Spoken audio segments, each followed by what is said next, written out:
안녕하십니까 여러분, 책 읽는 사자입니다. 오늘은 너무 귀한 목사님 모시고 여러분들과 함께 우리가 궁금했던 10월 27일에 무엇을 하는지, 그리고 왜 하는지, 우리가 왜 나가야 하는지 처음 활시를 당긴 분이다, 저는 그렇게 표현하는데요. 우리 소년부 목사님 모시고 이야기를, 말씀을 들어보도록 하겠습니다. 목사님 인사 부탁드립니다. 네, 우리 책 읽는 사자 또 얘기 들어 모든 분들께도 또 지금 추석이거든요. 하나님의 은혜가 가정과 또 온 자녀들에게도 또 부모들에게도 풍성하시기를 바랍니다. 이렇게 말해도 됩니까? 말이 이상하게 됐네. 네, 목사님 됩니다. 네. 목사님, 저희가 궁금한 게 저희도 이제 다른 그 유튜브 매체, 뉴스 매체를 통해서 봤는데, 목사님께서 그 이 10월 27일에 이렇게 연합 예배를 드리자 하시는 그 처음 시작과 이 지금까지의 그 서사라고 할까요? 이런 것들이 좀 궁금한데. 제가 지난 7월 18일 날 대법원에서 재판하는 자리에 갔습니다. 네. 그때 이제 동성애자 상대방 커플에게 피부양권을 인정할 거냐 안 할 거냐, 이 문제를 가지고 판결을 했는데, 그날 바로 또 예배에 관해서 또 판결이 있었기 때문에 굉장히 중요한 판결들이 있어서 많은 기자들도 왔고 했는데, 저도 이제 거기에 참여를 했습니다. 근데 사실 기독교계에서는 지금까지 이것들이 전부 다 기각이 됐기 때문에 이번에도 안 될 줄 알았어요. 그런데 동성애자 한 서너 명이, 이 변호사들이 한 10년 동안을 계속적으로 또 패소해도 또 올리고 패소해도 또 올려서 결국엔 거기는 인정을 받게 되었고, 사실상 동성애가 인정되는, 합법화되는 그런 판결이었거든요. 네. 근데 저는 그 자리에서 그 판결을 보고 놀랐지만은, 더 놀라운 거는 지금까지 여기에서 헌신해왔던 수많은 이 동성애를 반대했던 사람들조차도 야, 이제는 끝났다. 사실상 이제는 우리가 막을 수 있는 게 끝난 게 아니냐, 이런 이야기를 듣고 제가 너무 가슴이 아팠습니다. 그리고 집에 돌아와서도 그 일을 두고 하나님께 기도하면서 한 보름 동안을 정말 이 나라가 어떻게 될 거냐. 이 동성애가 통과되고 난 다음에 우리가 유럽을 보면은 기독교 국가였던 영국이 예배 출석률이 1%입니다. 독일이 1.3%예요. 네. 그 유럽에서 기독교 제국이었지만은 예배 출석이 3% 넘어가는 나라가 거의 없단 말이에요. 쉽게 말하면은 미전도 정도 국가와 똑같이 거의 하나님 믿는 나라가 없어지고, 그 많았던 예배당들은 거기에 뭐 교회 그림, 십자가 다 있는데도 음식점으로 팔리고 술집으로 팔리고, 이런 광경이 우리나라에도 일어날 것에서 눈으로 보듯이 뻔한데 어떻게 될 건가.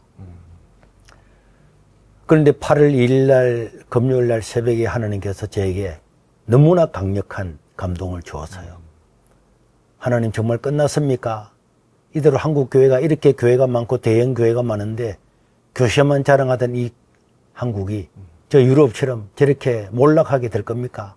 그렇게 기도할 때 하나님께서 아직 끝나지 않았다 하는 분명하고 단호하고 확실한 감동을 주어서, 그럼 하나님, 우리 세계로교회 한 교회라도 일어나서 입법을 하지 못하도록 국회에 가서 국회를 애워싸고 예배를 드리겠습니다.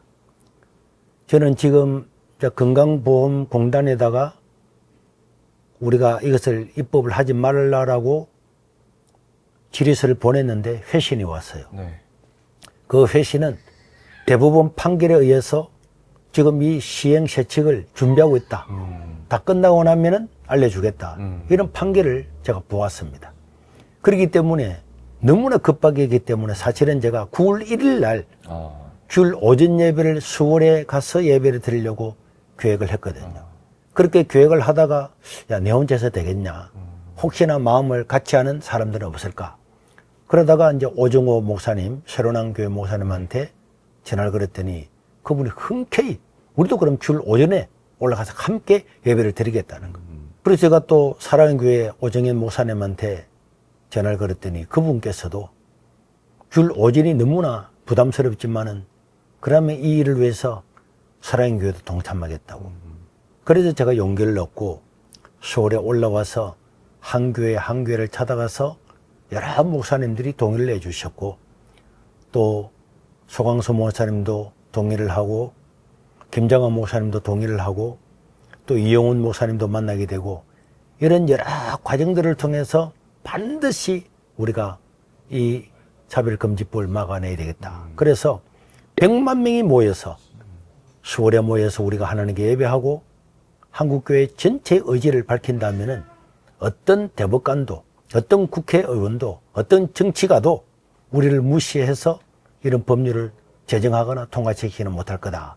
이렇게 생각하면서 이제 이 100만, 서울 광화문에서 서울역 용산까지, 서울시청까지 100만 명이 실제로 모이고 100만 명 이상이 유튜브로 시청하면서 하나님께 기도하고, 그래서 종교개혁 507주년 되는 바로 이때는 새로운 물결을 만들어서 하나님 말씀으로 돌아가는 이런 기회를 만들어야 되겠다, 이렇게 생각을 하고 있습니다. 목사님, 궁금한 게 이찬수 목사님도 진짜 동참하십니까?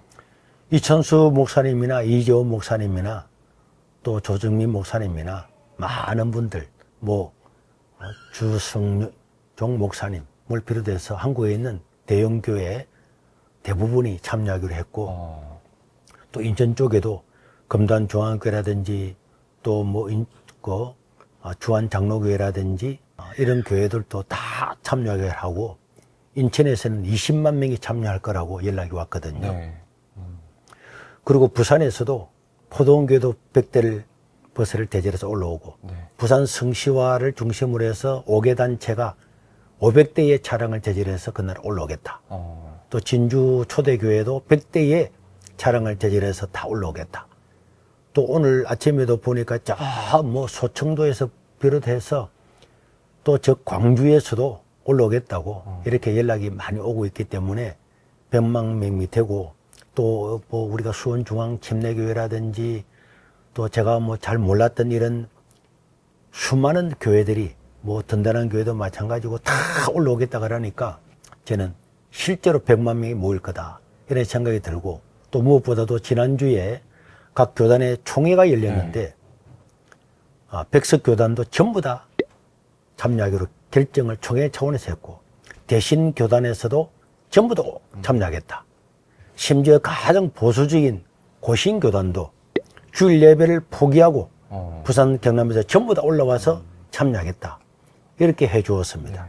또 다음 주 화요일 날 열리는 합동총회에서도 저희들을 초청해서 설명을 듣고 할 수만 있으면은 다 참여하도록 하겠다, 이렇게 했기 때문에 저는 정말 100만 명이 모일 걸로 생각이 들고, 100만 명이 모이면은 정말 제2의 종교개혁이 일어날 거다, 저는 그렇게 생각을 합니다.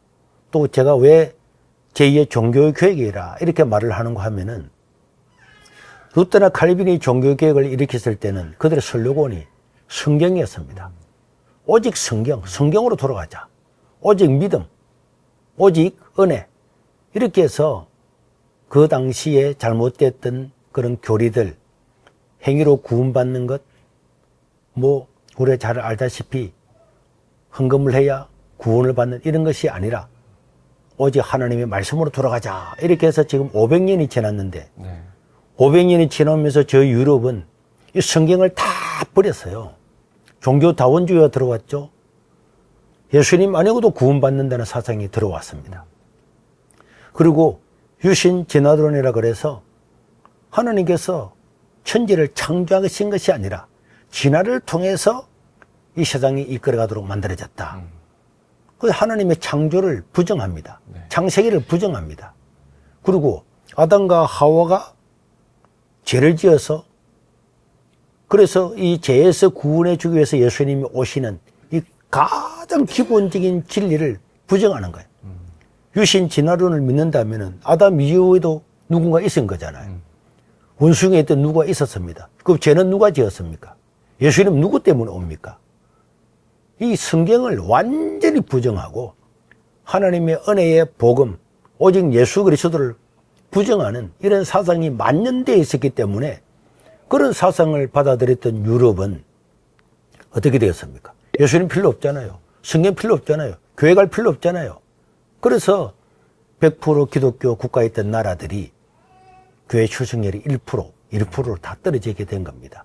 이제 우리가 이런 사상들을 다 물리치고 다시 성경으로 돌아오게 되면은 하나님께서 우리를 긍휼하게 해주시고 또 새로운 세계가 열릴 거다. 그래서 12.7 이전과 이후는 완전히 달라지게 될 거다. 저는 그렇게 믿습니다. 목사님이 그러면 서울 오셔서 모르시는 목사님과 교회를 그냥 막 찾아가신 거예요? 제가 이제 아는 사람들이 별로 없으니까 네.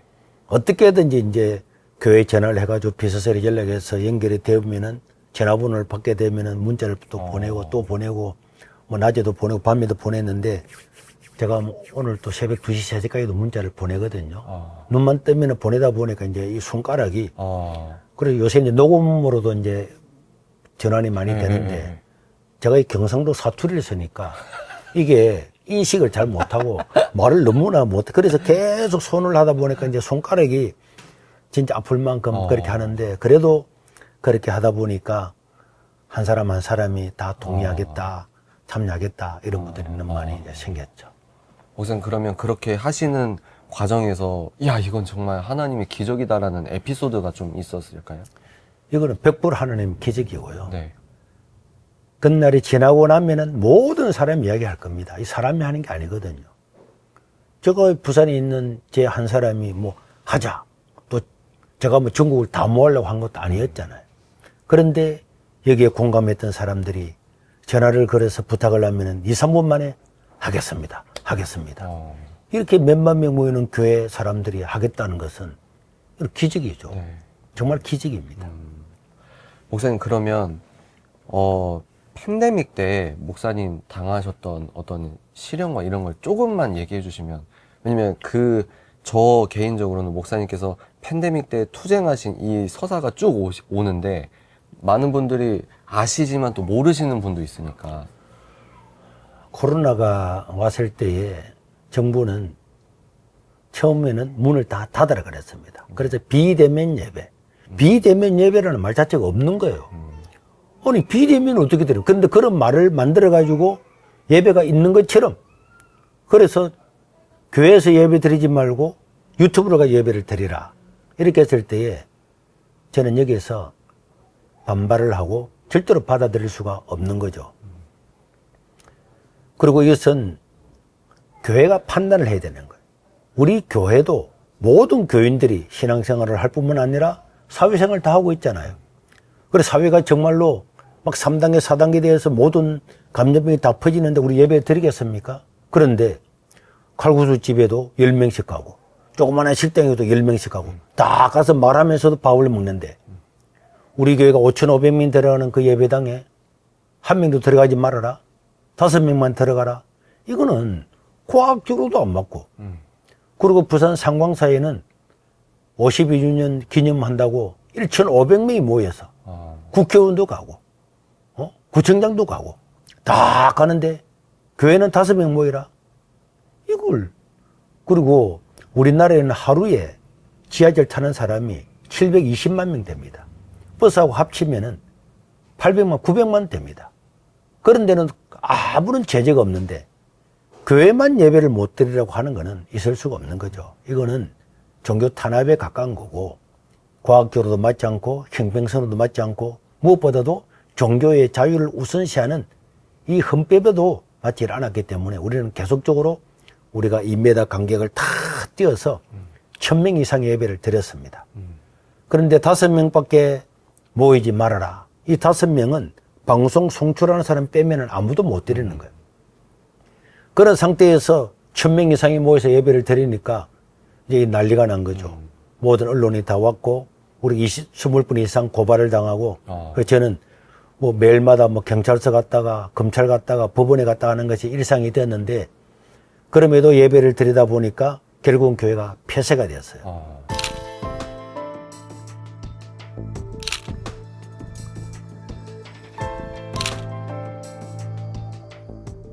예배당에 들어가지 못하도록 정부가 모든 것을 다 봉인을 했고 우리는 한겨울이지만은 바깥에서 예배를 또 드렸습니다. 모든 언론들이 다 와서 정말 제가 우리나라의 언론이라는 언론은 거의 다 온 것 같아요. 다 와서 이제 감염법 예방법도 1년 동안에 4번이나 바뀌었거든요. 네. 교회를 폐쇄했는데도 예배를 드리면은 이제는 십자가를 뜯어내고 교회 표지, 교회 우리 세계로 교회라는 그 간판도 뜯겠다 하는 것이 법이었습니다.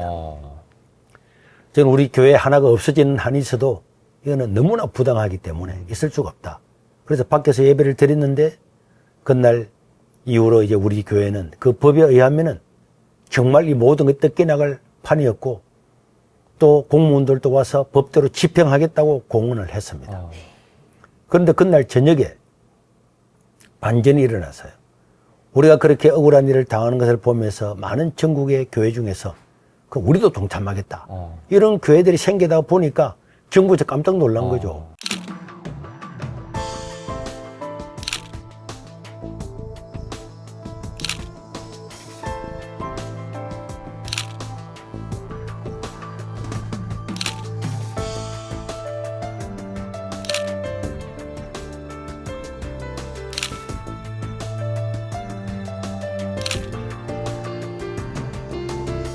이렇게 되면은 감염법 막으려고 했는데 그것도 안 되겠다. 이래 하니까 그 다음날 아침에 일찍이 공무원들을 보내서 목사님 예배를 드려달라. 그래서 제가 무슨 소리 하느냐. 어제까지는 법대로 하겠다 그랬잖냐. 법대로 해라. 그랬더니 목사님 법이고 다 떠나서 무슨 예배 드리려는 왜 드립니까? 당신들이 법대로 해서 표지판도 뜯어내고 다 하세요. 그럼 나는 그것을 영상으로 찍어서 이 나라가 전체주의 국가인지 공산주의 국가인지 자유가 있는 국가인지 알리겠다 이렇게 말했더니 목사님 푸른 기아집에서 연락이 왔는데 빨리 예배 드리라고 합니다. 그때 제가 이제 MBC 100분 토론이라든지 CBS라든지 CTS라든지 MBC 라디오라든지 다 생방송으로 나가서 얼마나 부당한 것을 이야기를 계속했는데 그 굉장히 반전이 많이 일어났어요. MBC가 계속적으로 우리를 공격을 했는데 MBC 100분 토론의 밑에 있는 댓글에 99%가 우리 편을 들었습니다. 자료를 갖다 대면서 하니까 거기에 댓글이 지금도 한번 들어가 보십시오. 이게 교회가 문제가 아니고 정부가 이래서는 안 된다는 거예요. 전부 다 거기에 댓글이 다 달리고 하다 보니까 그날 정부에서 우리 교회는 풀어줄 거니까 예배를 드리라 그래서 나는 못 드린다. 당신들의 법대로 집행을 해라. 이래 했더니 결국은 자기들이 풀면서 세계로 교회는 1000명이 모이든 2000명이 모이든 밥을 해먹든 뭘 하든 관여하지 않겠다. 그렇게 약속을 해서 우리는 코로나 시대에 계속 밥도 하고 모였지만은 그 모임을 갖고 또 전국의 어떤 단체들은 모일 데가 없잖아요. 네. 뭐 20명 모이라, 19명 모이라 이렇게 하니까.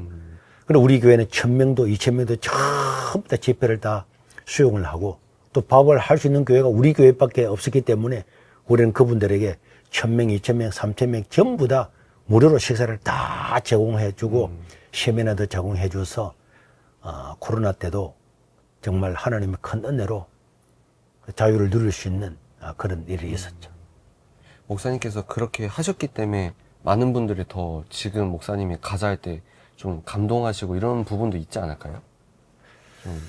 그거는 모르겠지만은 우리 한국 교회가 이걸 막지 않으면은 우리 자녀들이 신앙생활 할 수가 없습니다. 이번에 인권위원장 청문회 때도 보통 기독교인들이 믿는 창조론 이걸 믿었다고 안창호 위원장을 탈레반이라 불렀잖아요. 네. 그러면은 우리가 침묵하고 있으면은 이 그대로 복음을 믿는 사람은 탈레반처럼 취급을 받습니다. 우리가 밀려서 이제는 더 이상 갈 데가 없는 거예요. 더 이상 물러설 곳이 없는 겁니다. 그럼 우리 자녀들이 공직 후보자에 나가면은 예수님 믿는다는 이유 때문에 하나님 천지를 창조했다는 그 이유 때문에 공직 후보에서 낙마를 당하고 그렇게 가르치면은 교사에서 추방을 당하고 이런 후대를 우리가 물려준다고 하는 것은 우리가 양심적으로 있을 수 없고 우리가 눈을 감기 전에 이런 눈으로 이 광경을 보게 될 건데 네. 그때는 아무리 통탄을 해도 소용이 없습니다. 제가 지난 2월 달에 영국에 집회가 있어서 방문을 해서 토마스 선교사님 우리 한국에 왔던 그 고향의 에제버리에 가서 교회를 방문했는데 거기에 연로하신 목사님이 이런 법들이 통과될 때에 이 정도로 교회를 피폐하게 만들고 완전히 교회를 멸절하다시피 만드는 법이었으면 목숨을 걸고 막았을 건데 약자를 보호하겠다는 거기에 속아서 아무것도 모르고 그냥 있었더니 지금은 4살짜리 유치원 애한테 교사가 동성애가 좋고 선택할 수 있다는 것을 말하지 아니하면 교사로서 잘리는 거예요. 그리고 기독교인으로서 어떻게 4살짜리 유치원 애부터 동성애를 가르치고 해야 되겠습니까? 간호사도 마찬가지고 의사도 마찬가지고 목사도 마찬가지고 정말 전체주의 국가와 마찬가지예요. 잘 살고 있는 유럽에 히틀러가 들어와서 유대인들을 전부 다 근거하고 개토에 몰아넣고 수용소에 가두고 죽였잖아요. 그런 사회가 올 줄 누가 알았습니까? 지금 이 유럽의 광경은 꼭 같습니다. 어제 아래 최병락 목사님도 기자회견에서 말한 것처럼 이 보수주의자들이 사는 텍사스에도 공립학교에서는 예수 믿는다고 말할 수 없고 기독교인이라고 말할 수가 없고 밥 먹을 때 기도를 못하고 성경을 들어갈 수가 없습니다. 그러나 이슬람 아이는 약자 보호법에 의해서 자기는 손을 씻고 기도 의식을 다 하고 코란도 가지고 갈 수 있고 이슬람을 다 표현해도 상관없습니다. 이것이 통과되고 나면은 동성애자들 자기들이 뭘 하든지 무슨 상관이냐 그게 아니고 절대 다수인 우리가 우리의 신앙을 표현을 못하는 거예요. 아니 자기들이 동성애자들이 뭘 하든지 그게 무슨 상관입니까? 그런데 이제는 그것을 반대하는 사람, 그것을 지지할 수 없다고 하는 사람들은 입을 막게 만들고 그런 사람은 교직에도 쫓겨나야 되고 제가 뉴질랜드에서도 이번에 한 분이 올 건데 그분도 메일을 보내왔어요. 학생들한테 이 말을 했다가 바로 잘렸다는 거예요. 이 설 수가 없는 겁니다. 이거는 전체주의 국가와 똑같습니다. 그렇기 때문에 반드시 막아야 됩니다. 그러면 이제 이 영상을 보고 갈까 말까 고민하시는 분들이 그래도 있을 수 있잖아요. 목사님, 갈까 말까 고민을 하는 사람은 기독교인이 아니겠죠. 내 자녀들과 내 손자, 손녀들이 제가 어제도 영상을 봤는데 자기 딸이 14살짜리가 성전환 수술을 하겠다는 거예요. 그 아버지가 그래도 좀 성인이 될 때까지 기다려봐라. 14살짜리가 뭘 알겠습니까? 그런데 그렇게 했다고 처벌을 받았어요. 이게 지금 현실이란 말이에요. 남은 나라의 문제가 아니고 바로 우리 눈앞에 오는 거고 이렇게 왕성했던 유럽 교회가 순식간에 멸절하는 거예요. 우리가 연못이 있는데 그 연못 안에 폐소가 들어오면 다 죽잖아요. 아, 내 하나 정도는 뭐 우리 집 단속하고 내 아이들은 내가 책임지면 되지. 책임 못 집니다. 폐소가 들어오면 다 죽는 거예요. 얼마 전에 중국의 둥팅호가 무너졌잖아요. 그 뚝이 무너지기 2개월 전에 뚝에 문제가 있습니다. 이렇게 사람들이 이야기할 때 당국자들이 관심을 안 가졌어요. 드디어 홍수가 와서 뚝이 무너지기 시작하니까 1m, 2m, 3m, 5m 무너졌는데 트럭에 자갈을 싣고 트럭 자체를 갖다 부어도 자갈을 5만 톤을 갖다 부어도 100m, 200m 순식간에 터져가지고 수십만 명의 이주의 이민이 났습니다. 그 밑에 살고 있었던 집들은 자기 집이 홍수 막으려고 칸막이 했던 거 아무 소용없이 전부 다 모래 진흙 속에 다 잠긴 것처럼 교회가 이렇게 교회 생태계가 완전히 교회가 자랄 수 없는 생태계가 되는데도 불구하고 갈까 말까 내일 모레 이것이 우리한테 와서 예수님을 못 믿게 하는 그런 사회가 오는데 갈까 말까 갈까 말까 하는 사람은 가야죠.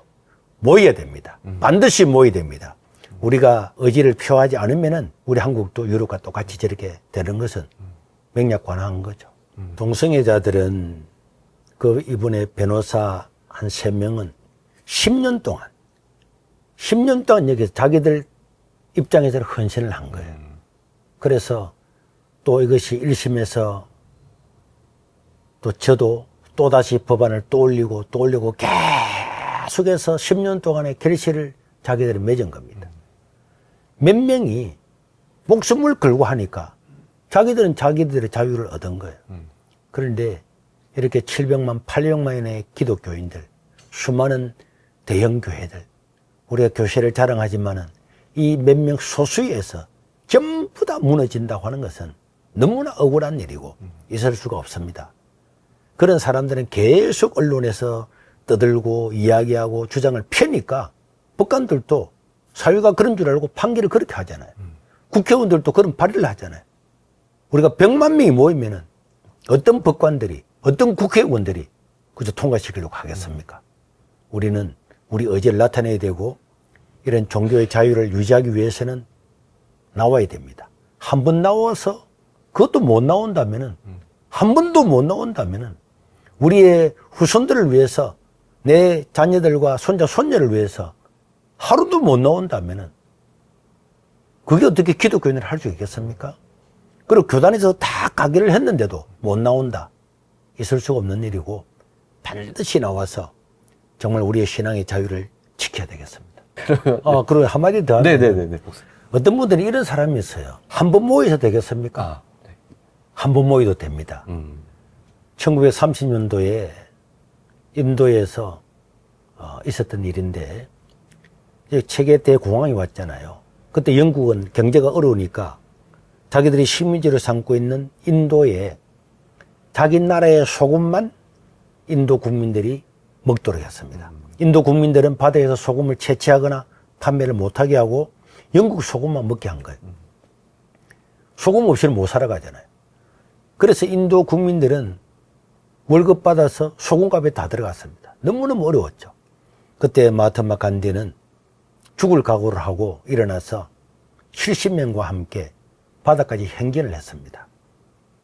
380km를 걸어갔는데 처음 먼저 70명이 출발을 했는데 영국 군인들이 출발하는 그 앞에서 무지막지하게 몽둥이를 때리고 총 대머리판으로 사람을 때렸지만은 머리가 터지면서도 쓰러지도 또 가고 또 가고 사람이 점점 불어들어와서 결국은 군인들도 더 이상 사람을 때릴 수가 없어서 물러서고 간디는 380km를 걸어서 바닷가에서 소금을 채취를 해서 그 놀라운 광경을 보고 결국은 인도는 영국에서 독립하는 계기가 되고 1963년도에 미국은 흑백 인종차별이 엄청 심했습니다. 차를 탈 때도 백인 자리, 흑인 자리, 화장실도 흑인 자리, 백인 자리, 식당도 흑인 자리, 백인 자리. 그런데 마르틴 루터 킹 목사님은 바로 그때 워싱턴에 모여서 나는 꿈이 있습니다. 30만 명이 모였습니다. 30만 명이 한 번 모였지만은 그 모임 이후로 이 모든 악법들이 철폐가 되고 흑인들은 자유를 얻고 학교에서 가서 공부하고 백인들과 함께 공부하는 그런 사회가 되었습니다. 우리가 100만 명이 한 번만 모여도 어떤 국민도, 어떤 법관도, 어떤 국회의원도, 어떤 대통령 후보자도 기독교의 동의를 얻지 않고 이런 악법을 만들지는 못할 겁니다.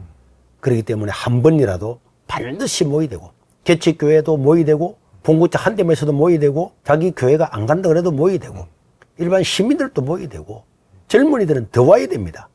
우리의 현실이고 우리의 미래이기 때문에 반드시 참여해서 이런 대역사를 우리가 눈으로 목격하고 또 만들어 가야 될 줄로 믿습니다. 네, 좋습니다. 목사님 오늘 너무 귀한 말씀 감사하고요. 이 영상을 제가 빨리 편집해서 올리도록 하겠습니다. 오늘 여러분들 시청해 주셔서 감사합니다. 목사님 혹시 따로 한마디라도 더 마지막 인사말 12.7에 더 모이자! 모이자 화이팅!